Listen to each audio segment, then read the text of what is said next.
Welcome to Infinite Storyverse. In today's episode, we enter a story shrouded in quiet longing where a woman on the edge of emotional stillness meets a stranger who sees beneath her surface. This is not a story of betrayal, nor one of forbidden passion. It's a story of recognition, of being seen, of the quiet rediscovery of self-worth. Chapter 1. When the rain fell softly. The rain whispered against the windows that evening, soft and steady. It turned Lena's neat suburban street into a watercolor of muted greens and silvery puddles. Inside her home, silence sat heavily, less like peace, more like a presence that pressed against her chest. Lena stood barefoot in her kitchen, a glass of red wine, untouched beside her. The wine, dark as garnet, held no appeal. No, it wasn't the wine she wanted. It was something else, something less tangible. Her phone lit up. She had opened a food delivery app and hovered over the Order Now button. She wasn't truly hungry.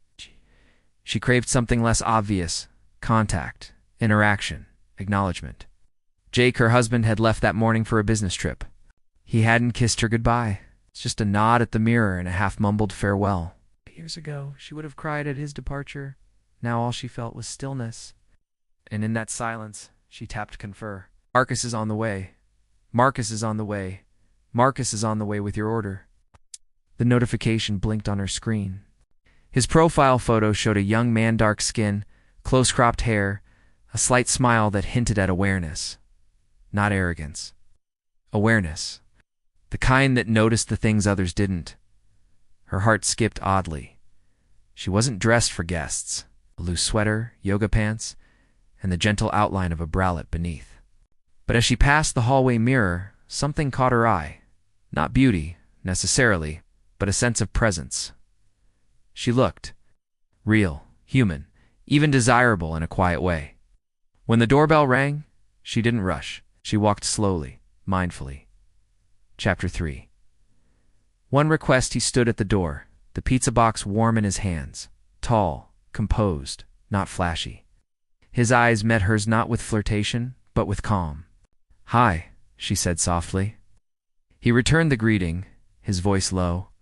She hesitated, then stepped back. "Would you mind just stepping in for a moment?" There was a brief pause, a calculation, then he nodded and stepped inside. The door clicked shut behind them. It wasn't premeditated. Just spontaneous, born of weeks, months, maybe years of being invisible. He asked where to place the box.